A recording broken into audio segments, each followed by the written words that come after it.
नमस्ते। थर्ड आई में आपका स्वागत है। आज फ्राइडे और आज हम लोग थोड़ी सीट की बात करते हैं। कुछ इत्तेफाक ऐसा हुआ कि कल एबीपी न्यूज़ ने एक बड़ी खबर चलाई और वो बार बार ये कह रहा था कि कांग्रेस को बड़ा झटका, कांग्रेस को बड़ा झटका। तो भाई क्या झटका? तो उन्होंने ये बताया कि कांग्रेस ने एक इंटरनल सर्वे कराया है और कहना हम लोगों के हाथ में वो डॉक्यूमेंट लग गया और हम आपसे वो कर रहे हैं, राहुल गांधी का सपना टूट गया, मालूम नहीं क्या क्या। वो तो हाइपरबोले में काम करते हैं, बड़े बड़े शब्द यूज़ करते हैं। तो जो बड़ा झटका है वो उन्होंने बताया कि कांग्रेस को 100 से 110 सीट मिलने वाली है और इससे ज़्यादा नहीं। मतलब ये कांग्रेस का इंटरनल सर्वे ये कह रहा है कि आपको 100 से 110, और इसलिए कांग्रेस 100 से 110 है, राहुल गांधी का सपना टूट गया, इत्यादि इत्यादि।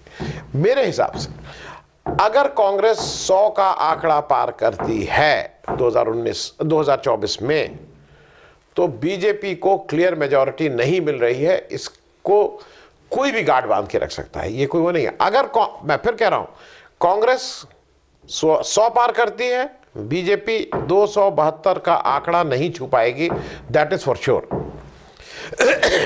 और फिर उन्होंने बताया कि उन्होंने अलग अलग बताया कि इसका कई जगह पे तो खाता ही नहीं खुलेगा। अच्छा, कौन कौन सी जगह पे खाता नहीं खुलेगा? वो बहुत जहां चिल्ला चिल्ला के बोल रहे थे कि कांग्रेस का खाता नहीं खुलेगा, तो उन्होंने उसमें बताया गुजरात। आज की तारीख में जैसी स्थिति है उसमें लगता है कि कांग्रेस का खाता नहीं खुलेगा, सही बात है। फिर उन्होंने कहा दिल्ली। अब दिल्ली में अगर कांग्रेस का खाता, अगर कांग्रेस और आम आदमी पार्टी जैसा अभी तक है कि 3-4 के गठबंधन के साथ लड़ रहे हैं, अगर वहाँ पे भी खाता नहीं खुलता है तो अचंभे की बात नहीं है, ठीक है। मतलब मेरे हिसाब से एक आध सीट तो इंडिया अलायंस को, जिसमें कांग्रेस और आम आदमी पार्टी आनी ही चाहिए, लेकिन चलिए यहाँ पे भी नहीं। अब वो जो तीसरी स्टेट पे सबसे ज़्यादा हल्ला मचा रहे थे, इनफैक्ट जिसका नाम सबसे पहले ले रहे थे, वो उसका नाम था आंध्र प्रदेश। आंध्र प्रदेश में 25 सीटें हैं। 25 सीट में पिछली बार एक भी सीट कांग्रेस को नहीं आई थी, लेकिन एक भी सीट बीजेपी को भी नहीं आई थी। तो आई थी जगन रेड्डी को, आई थी टीडीपी को। तो बेगानी शादी में अब्दुल्ला दीवाना, आपसे कोई लेना देना नहीं, आप वहां कहीं है नहीं, लेकिन कांग्रेस की एक भी सीट नहीं आएगी। और वोट शेयर जो था वो कांग्रेस से, इन लोग का दशमलव में कुछ वोट था, 1 से, लेकिन बीजेपी का कांग्रेस से भी कम था। मतलब पॉइंट लगा के कितना वो था, वो इनका वोट परसेंटेज था, लेकिन कांग्रेस को भारी झटका। फिर इन्होंने बताया कि कांग्रेस, दिल्ली तो बता ही चुके थे, इसके अलावा 7 और चंडीगढ़, दमन दीव, दादर नगर हवेली, अंडमान, पुडुचेरी, इन सब जगह भी नहीं आएगी। ये सब एक एक सीट की स्टेट्स हैं। अब मैंने जब इन्होंने ये कहा तो मैंने कुछ अपने गणना की कि ये कहाँ से क्या हो रहा है, मैं आपके साथ उसको शेयर कर रहा हूं।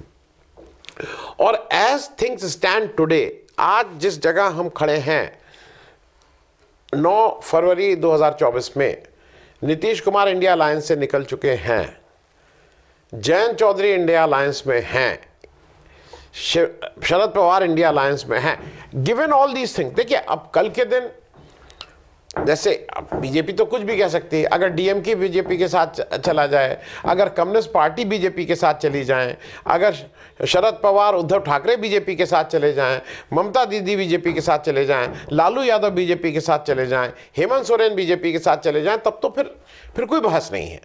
लेकिन एज थिंग्स स्टैंड टुडे, मैं उसकी बेसिस पे मेरी जो एनालिसिस है वो आपके साथ शेयर कर रहा हूँ। एक सबसे पहले आप टेबल ए देखिए, और ये मैं किसी पर्पस से आपको दिखा रहा हूँ। टेबल ए में वो 4 जगहें हैं जहां पे कांग्रेस का खाता तो नहीं खुलेगा। पिछली बार भी ना के बराबर खाता खुला था, कसम खाने के लिए तेलंगाना में 4 सीटें आई थी, लेकिन इन 4 दक्षिण राज्यों में केरल, तमिलनाडु, आंध्र प्रदेश और तेलंगाना, इस बार भी खाता खुलना मुश्किल है। तेलंगाना में 4 सीट भी रिटेन करना मुश्किल है।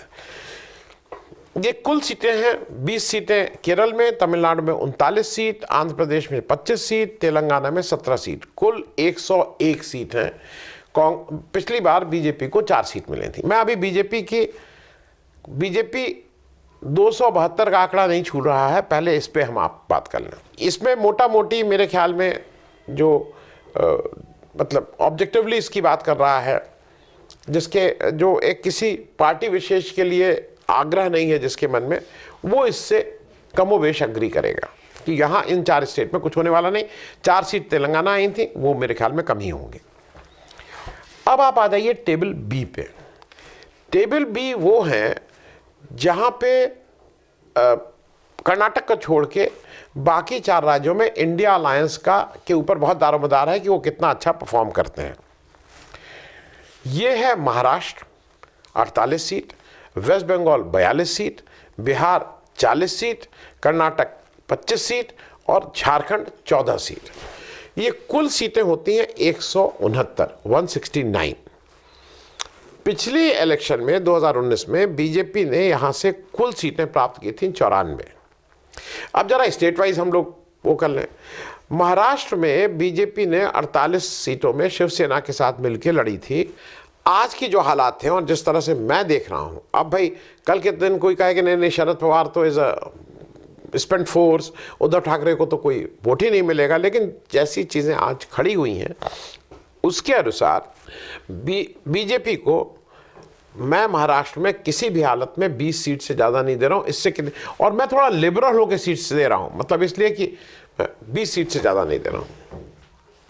जो बाकी 28 सीट हैं उसमें शिवसेना के दोनों धड़े, उसमें एनसीपी के दोनों धड़े, उसमें कांग्रेस, उसमें एआईएमआईएम, उसमें आठावले जी का वो क्या है कौन सा जो भी आरपीआई, उसमें प्रकाश अंबेडकर जी की पार्टी, उसमें जितना ये सब लोग हैं ये सारे लोग 28 में हैं, बीजेपी अकेले 20 है, तो 20 से ज़्यादा। यहाँ पे उनका नुकसान हो रहा है 3 सीट का। वेस्ट बंगाल में जो मेरा अपना मानना है, एक चीज़ याद रखिएगा कि ममता बनर्जी ने 2014 के चुनाव में 34 सीटें प्राप्त की थी तृणमूल कांग्रेस ने। 2019 में तृणमूल कांग्रेस 22 सीट और बीजेपी 18 सीट पे है। मेरा अपना मानना यह है कि इस बार बीजेपी डबल डिजिट पे नहीं रहेगी वेस्ट बंगाल में। अब वो जो बीजेपी की 9 सीटें कम से कम हो रही हैं, वो जाके ममता दीदी के यहाँ जुड़ेंगी या वो कांग्रेस में जाएंगी, कांग्रेस में 1 जाएगी तो ममता जी के यहाँ 8 जाएंगी, ये अभी मैटर ऑफ डिटेलिंग है, लेकिन कम से कम 9 सीट, वो डबल डिजिट में नहीं है। मैं लिबरल होकर उनको मैंने 9 सीट दी है। बिहार में 40 में से 17 सीटें बीजेपी की थी। इस बार मुझे लगता है कि नीतीश जी को ले जाने से जो एक वो बैकलैश हुआ है उसका, और अभी तक वहाँ पे बिहार में नीतीश जी के आने से एक चीज़ तो तय है, सब लोग कह रहे हैं कि विधानसभा इलेक्शन तो बुरी तरह हारेंगे, यही जो एनडीए है।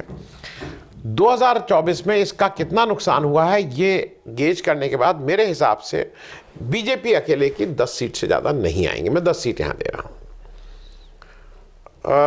2-4 सीट जेडीयू, 1-2 सीट लोक जनशक्ति पार्टी, फिर माझी जी और ये भी अलग लड़ेंगे, कैसे लड़ेंगे उनको भी 1-8 सीट देखे। लेकिन बिहार में मामला 10 सीट से ज़्यादा का नहीं है। कर्नाटक में मैं फिर लिबरल होके दे रहा हूँ। पिछली बार 25 सीटें थी बीजेपी की, इस बार मेरे हिसाब से सरकार कांग्रेस की है, अच्छी चल रही है।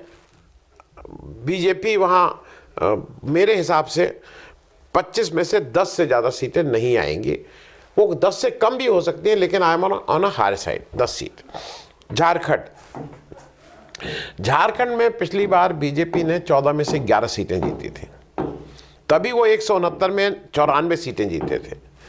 मेरा अपना मानना यह है कि हेमंत सोरेन के कांड के बाद बीजेपी को 14 में से 5 सीट भी अगर मिल जा रही हैं तो वो उसका बोनस है, नहीं तो इस बार उनको ओवरऑल जो भी उन्होंने किया है उसके थोड़ी झारखंड की अस्मिता उससे आहत हुई है। अब वो कितना इन टर्म्स ऑफ वोट वो कितना डेंट करेगी देखने वाली बात होगी, लेकिन मैंने उसमें 5 ही सीट दी हैं।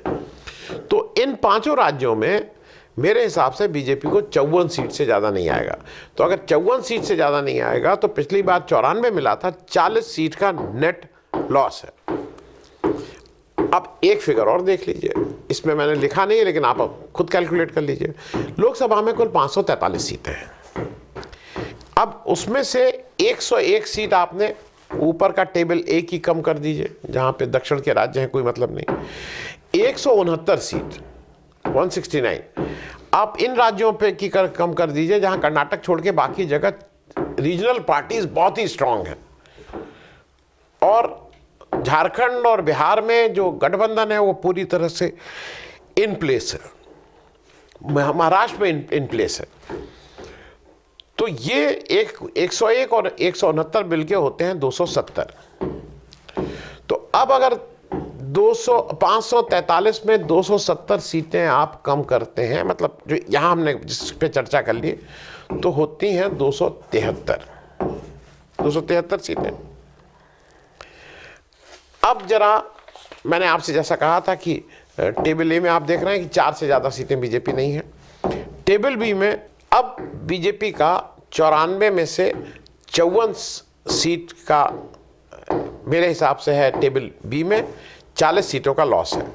तो बीजेपी को 40 सीटों का लॉस बी में, 4 सीटें जैसी थी वैसे ही हैं ए में, उसमें कोई चेंज नहीं है। तो नेट लॉस 303 में 40 अगर कम करिए तो 263 सीटें आ रही हैं बीजेपी की। मेजॉरिटी नहीं है, मेजॉरिटी का मार्क्स 272 है, 272 है। मेरा ये मानना है कि अगर बीजेपी को 272 का मैजिक फिगर पहुंचना है तो 40 सीट तो आ रही हैं, अब वो पहुंच रहे हैं 263 पे। 40 सीट कम हो रही हैं, 263 पे पहुंच रहे हैं। लाना कितना है? 272। फिर से समझिए, 303 में 40 सीट अगर कम हो रही हैं टेबल बी के हिसाब से, तो 263 बीजेपी का परफॉर्मेंस हो रहा है। अब 263 पे तो मेजॉरिटी आएगी नहीं, मेजॉरिटी कितने पे आएगी? 272 पे। तो 272 सीट, उसको आउट ऑफ कितनी सीट लाना है? Out of 273। तो बीजेपी को 273 में 272 सीटें लानी है। मुश्किल है ना? आपको लगता है ना मुश्किल है? क्योंकि अगर 273 में 272 सीटें लानी है बीजेपी को, तो वो कहां बढ़ाएगी? अब मैं उसमें एक आपको टेबल और दिखा दे रहा हूं कि बढ़ाएगी कहां। दिल्ली में 7 में 7, गुजरात में 26 में 26, हरियाणा में 10 में 10, हिमाचल प्रदेश में 4 में 4, मध्य प्रदेश में 29 में 28, राजस्थान में 25 में 25, उत्तराखंड में 5 में 5, यूपी में 80 में 64। अब 186 सीटों में बीजेपी की 169 का स्ट्राइक रेट पिछली बार था। मेरे हिसाब से आप कागज पे अपने हिसाब से ठंडे दिमाग से कुछ रख के सोच लीजिए। अब आप अगर ये तर्क देने लगेंगे नहीं तमिलनाडु में तो बहुत बढ़िया काम हुआ है और क्या क्या हो गया, तो 40 में से तो 20 सीटें बीजेपी के आ रही हैं, तो उसमें तो कोई बहस ही नहीं है। वेस्ट बंगाल में 42 सीटों में 30 सीटें बीजेपी की आ रही हैं, कोई बहस नहीं है। लेकिन जो मैंने समझा है उसके हिसाब से 273 में 272 सीट लाना है। 273 में 272 सीट लाना आसान काम नहीं है, और आसान नहीं, करीब करीब असंभव है, क्योंकि इन सारी स्टेट में जिनका मैंने नाम लिया उसमें अब गुंजाइश ही नहीं है। दिल्ली में 7 में कोई 12 सीट तो नहीं, जब 7 ही सीट हैं तो कहाँ करेंगे? बढ़ने की गुंजाइश कहीं नहीं है। और इसलिए बिल्कुल इत्मीनान से मैं कन्विंस हूँ कम से कम कि बीजेपी की 272 सीटें नहीं आ रही हैं। अगर जैसा एबीपी वो कह रहा है कि कांग्रेस को बड़ा झटका लग रहा है और उसकी 100 सीटों के ऊपर आ रही हैं, अगर कांग्रेस की 100 सीटों के ऊपर आ रही हैं तो बीजेपी को मेजॉरिटी नहीं मिल रही है। BJP will be struggling with 273 seat में। अब उस 273 में उसकी 272 आ जाती हैं तो ठीक है, अब कोई बहस कर सकता है नहीं 272 आएंगे, कोई बहस कर सकता है 172 आएंगी, कोई से कह सकता है 175 आएंगे, लेकिन 273 ही सीट बच रही हैं, तो उससे ज़्यादा तो नहीं आ सकती। तो मेरे हिसाब से बीजेपी की अभी राह बहुत ही कठिन है, और ये कठिन राह, उसका डेस्परेशन जो है वो साफ साफ झलकता है कि इन चीज़ों को बीजेपी भी हम लोगों से बेहतर रीड कर रही है। Thank you so much.